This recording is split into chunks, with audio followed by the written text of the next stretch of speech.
Hello, I'm Pat Healy, senior writer and editor from Berklee Online, and welcome to this edition of the Berklee Online Songwriting Series. Our guest today is Alicia Bognanno. Hello. Of the band Bully. Their second album, Losing, is out now on Sub Pop Records, and they are anything but losing. Welcome to the show. Thank you. Thanks for having me. So I got to see the show in Boston, and this happens to me sometimes when I'm watching a band live that I really like.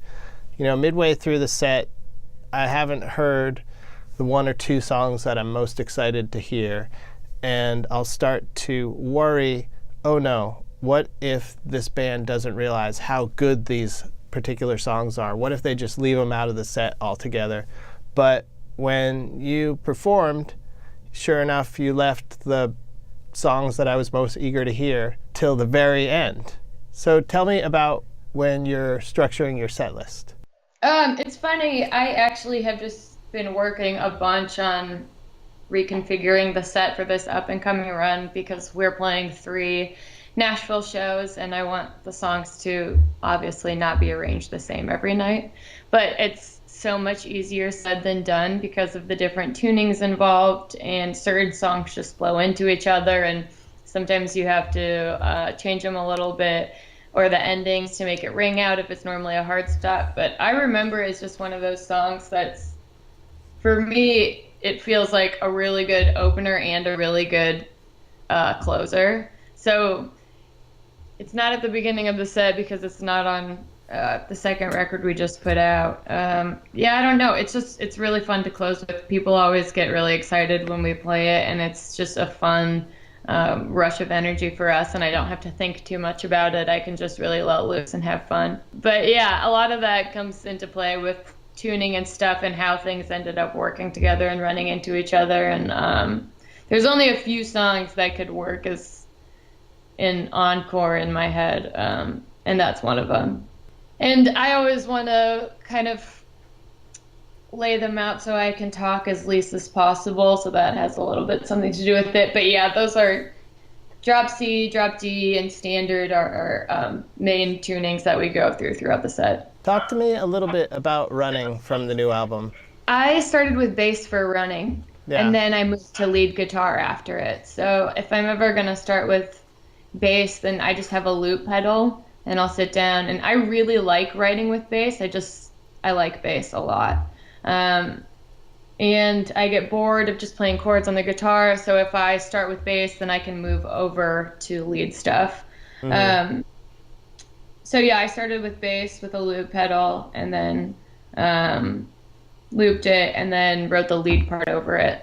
And then I kind of just move on. It's like I'll either get the bass part for the verse and the chorus, and then loop all of that chunk and have it go into each other. But usually it's section by section when I'm starting with bass, and I just get them one at a time and see what goes into each other. And then sometimes I can start and take over guitar, but with Running, that lead part is so it kind of pops in and then it's out, and it pops in and it's out. It's I actually started that with I did the bass, and then I did the lead part, and then over the chorus, I wasn't playing chords to start. There was this pedal that I really loved, and I can't remember the name of it, but it's in my music room right over there. But I was actually, during the chorus, I was wanting to just click on the pedal, and it was creating this like weird kind of wall of sound.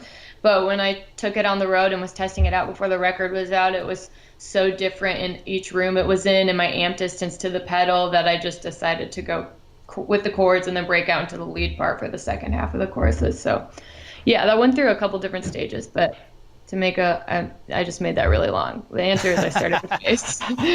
No, that's fine. When you're recording, how much of the song changes during the process? Yeah, the lyrics change the most. I'll have 5 or 6 drafts of lyrics before they even get to the studio, and then in there, if something doesn't feel right, it'll change.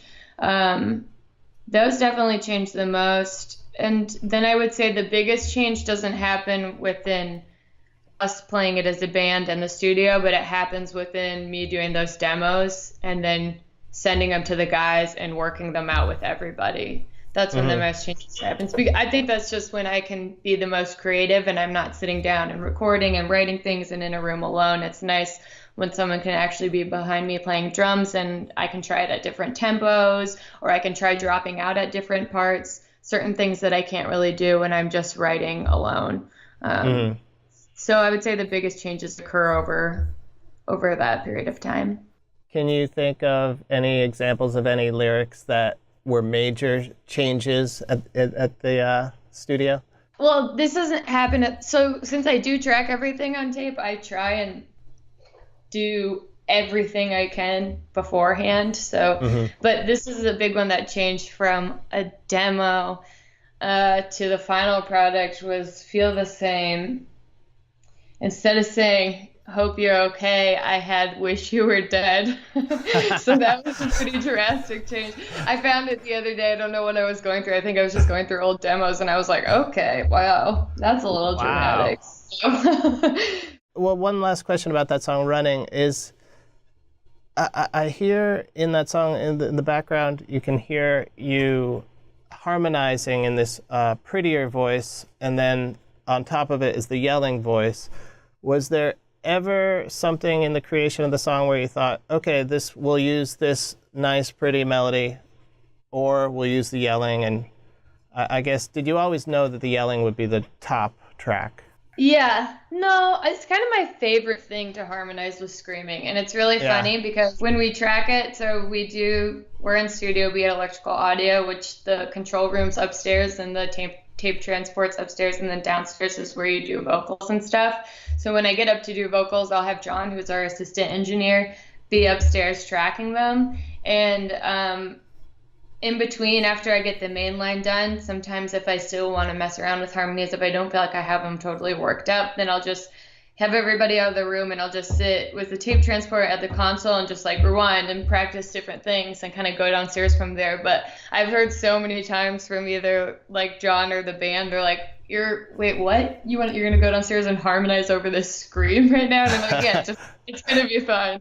But yeah, I don't know really where that comes from. But sometimes like in Guess There, it's just pretty much one line and it's kept really raw. And I think there's certain songs where that whole song is kind of just sarcasm over sarcasm, and something like that just works. It's like you don't need to be hearing anything else. But I think a song like Running, where everything just feels like it's constantly building up, that sometimes that release that harmonies can give over screams, it just feels right and it feels appropriate. And for that one, it felt that way. You know, listening to your music, you can hear some of those early Sub Pop bands' influence. Was that like a childhood dream come true to be on Sub Pop? Oh yeah, for sure. For everybody, it was really exciting. There's not many labels like that are just that legendary. So when we were presented the opportunity, we were definitely wanting to take it. But yeah, it's been great. I mean, I was born in 1990, so I honestly was not like, I only knew of Nirvana when they were huge. I can't say that I was really inspired by that, but I think there's a lot of bands that came out of that era that I really love. And to be on a label that was a big part in supporting that means a lot. But it's been really awesome working with them. Who are the top people you look to when you do consider your formative years? Some of my favorite bands, I really love the Breeders a lot. Liz Phair's Exile and Guyville is really great. I like the Replacements. Oh yeah, you guys did Left of the Dial, right? Yeah, I like playing Replacement songs. Are fun to just play on acoustic guitar. But yeah, I would say Kim Deal was one of my biggest influences. I just love her voice, and I love all the recordings on those records. Like Pod, I'll just listen to over and over and over again, and it's just little things that keep my attention, and I think it's a really inspiring record. It's so heavy and dissonant, and it just feels really good to listen to. Yeah. Very good. Well, all right, let's turn right now to some of the questions from our readers. Here's a question from Maggie Cam. She says, "Hi, Alicia. I love how open and literal you can be with songwriting. Have you ever left things out of a song or written them differently because of the person you're writing about? Yeah, I don't ever want to throw anybody under the bus. So I think when things are personal or I'm throwing myself under the bus, that can be okay at times. But if it's ever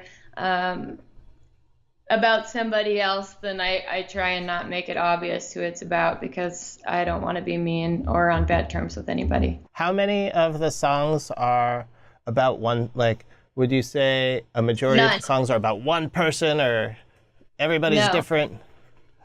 1.5 is about one person. Everything else is about somebody else. It's all about, yeah, each song is about a different person. Or not a person at all, but situation. But yeah, that's why it was really frustrating when everyone was like, it's a breakup record. I was like, these songs are not. I understand how it's perceived to be that way because it does seem like a reoccurring person is coming up, but every song is about something completely different. So. Here's a question from Becca Guitar. Do you write for live or studio? Do you have to think hard about how complicated to make it so it's reproducible live? Usually I don't try and limit myself so that I can do it live. I'll write things that challenge myself so I can become a better guitar player and then just know I have to practice them a bunch. Like, to be totally honest with you, playing Kills to Be Resistant can be really difficult for me. I have to practice that a lot. I'll still sit in my room and just practice it. There's one part in the choruses where it goes over and it's really quick and I try not to butcher it. But songs like that where I knew there's going to be a lot of lead stuff and a lot of vocals going on at the same time, I'll never hold back for it live. I just have to work to where I am able to do it live. So it's just a lot of work. But yeah, and do I write for studio or live? I would say neither. I try to just write and come up with a song that I like and I'm happy with, and then after that think about how it's going to translate live and how it's going to translate in the studio. That makes sense. Yeah. Here is a question from A. Royals. How to contrast between verse and chorus? Rhythmically, melodically, lyrically? I think this person's asking for tips on what's the best way to contrast between verse and chorus. My biggest problem is bridges. Always, bridges are really difficult for me. But I would say for lots of times, bringing up a melody can do so much. There's certain songs we have. I hate to say this because I feel like I'm ratting myself out, but I don't think it necessarily makes the song less of a song because of it. But if you listen to Trying, it's pretty much the same chord progressions throughout the song except for the bridge. And it really is what's changing is the vocal melody. And it goes up and the dynamics. And I don't know, I think that's a good example of something that goes to show if you spend enough time working on dynamics and figuring out how to lift the melody a little bit more or make it a little bit more exciting in the choruses, that can really do a lot. Sometimes even with guitar stuff, if you have this awesome chorus, it's just so heavy with the guitars, if your vocals are kind of just staying right here, it'll just suck out a little of that excitement. So for me, I really like writing vocals and recording them, and I think that they can do a lot more than sometimes they're anticipated to. Here's a question from Blake Streicher. Do you have any advice for a new songwriter trying to get into the industry? That golden ticket. I don't know. Do you have advice for me to try and get into the industry? I'm just trying to. Yeah, just make music you like and that makes you feel good and that makes you happy, and hopefully it will speak to somebody. Yeah. I don't know. I would just say just make music you like, because that's all that matters. If you make a bunch of crappy music, then the industry might like it, but you won't be happy. What is, and then there's a follow-up here. What's your opinion on publishing deals? I don't have a publishing deal. I own all my own stuff. I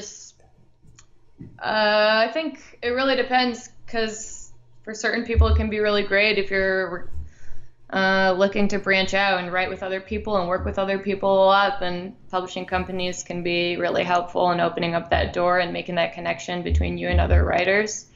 If you're like me, I just feel like I shouldn't give away my publishing unless it's a deal I can't turn away. But there's a bunch of different kinds. I mean, there's admin deals, which are pretty much there to help you out and collect royalties in other countries, which you can't get if you're self-published. And then there's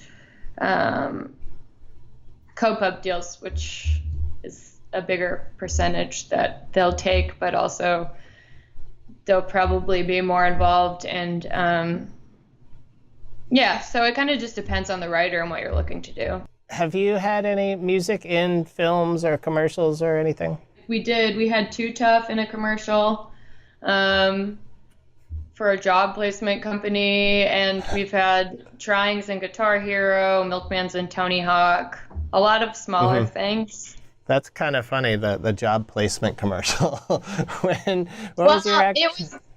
The commercial was, they went through, we actually played live, we were in the commercial, and they went through how a guitar was being made.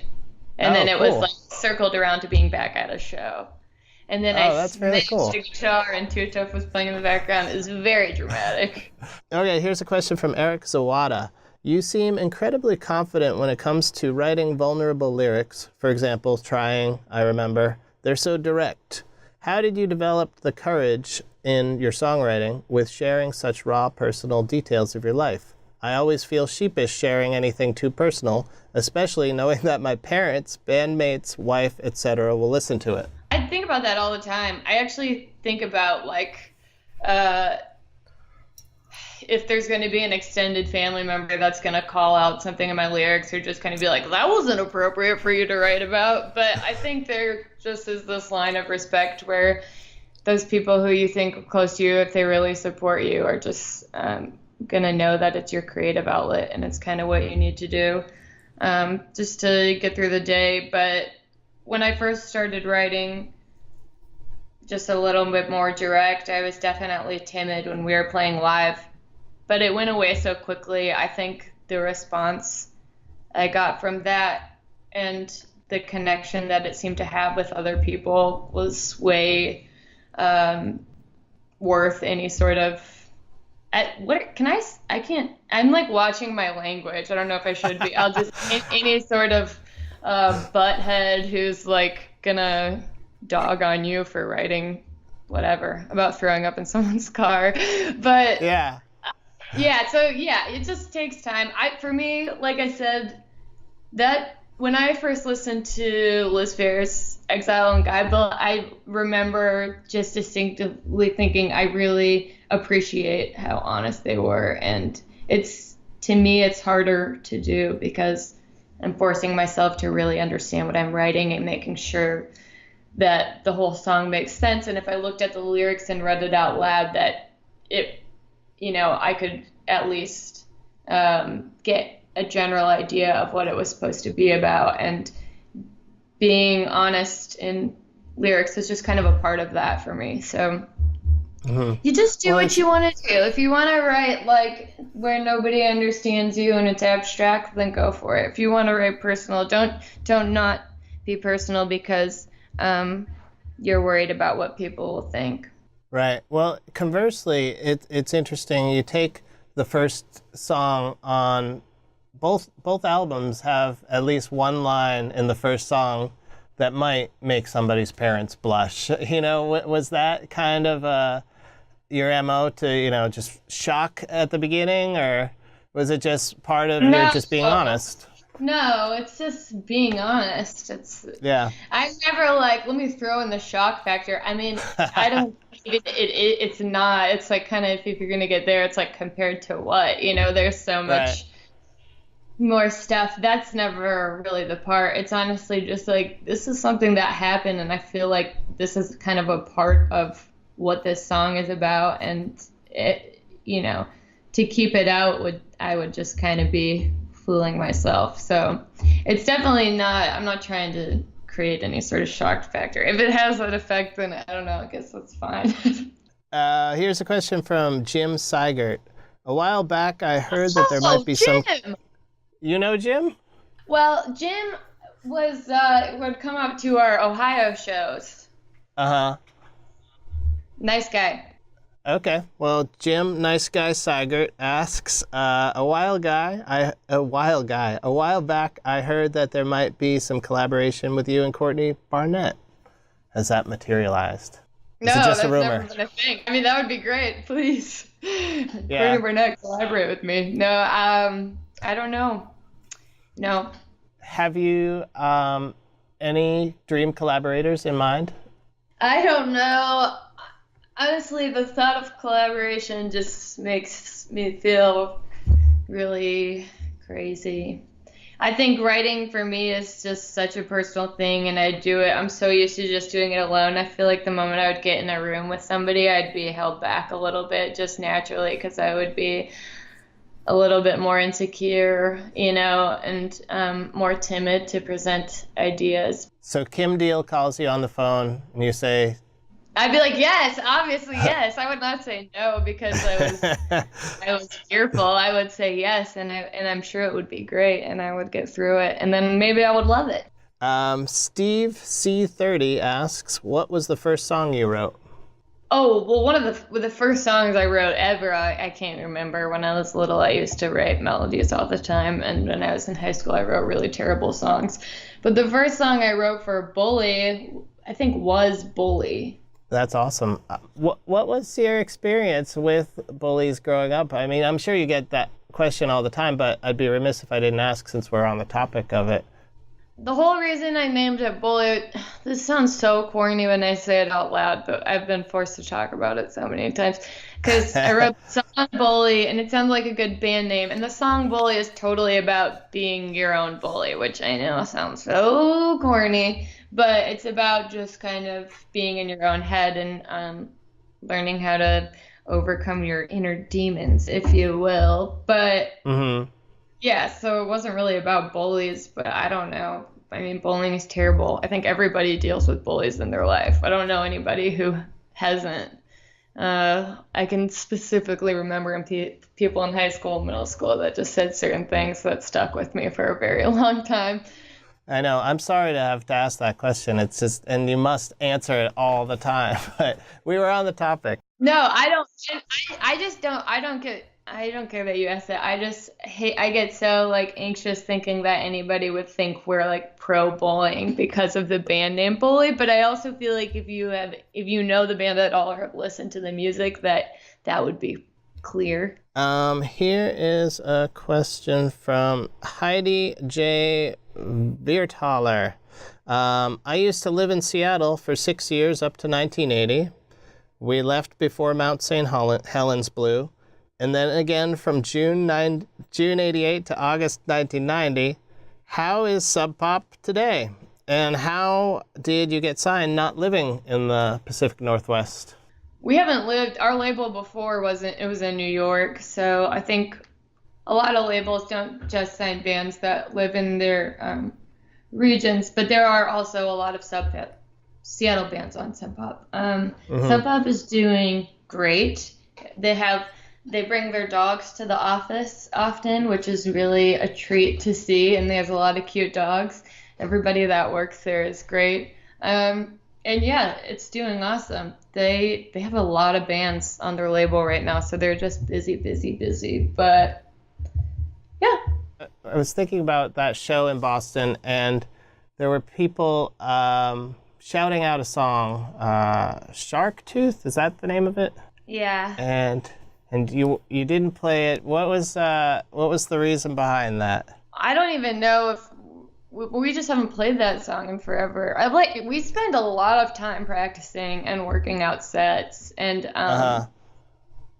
wanting to keep things tight and sounding good. And so I'm not really one to just be like, if there's something we haven't played in a year, I don't really want to just play it.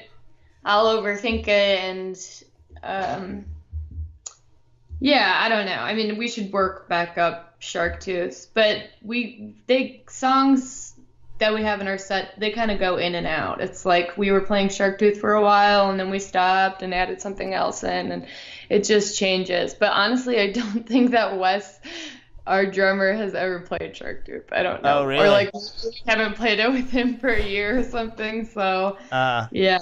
we weren't gonna play it. I don't know. That always bums me out. I want to play everything everyone wants to hear, but like I was saying before, so much goes into figuring out the set. It's hard to find that time to just be like, all right, we'll play it. Do you ever go to that the website genius.com? No. It's basically it's the mother of all lyric sites and Oh, okay, yeah, actually I was off yesterday. Oh, really? What were you looking up? I wasn't, but I just like Googled lyrics that I was looking up lyrics to a McCluskey song, and then that was one of the websites it took me to. It has tabs too, right? Or does it just I think it has tabs. I'm not sure, but it's funny. I like asking artists if they've ever looked up their own songs and seen what people have written. What people have written? Yeah, what do people so write?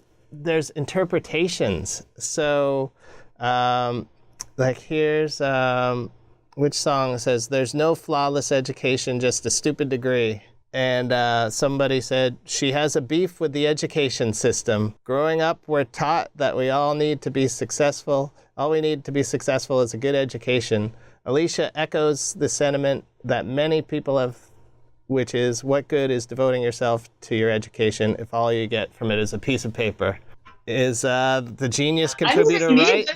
This person, yeah, okay. I didn't know this even existed. This is... It's pretty wild. Yeah, I had a really difficult time with school. It was really frustrating ever since forever. I think the first time I started doing well in school was when I was in my upper division classes for audio engineering, and the reason I was doing well because I was actually interested in what I was studying. And so school was always a huge point of frustration to me.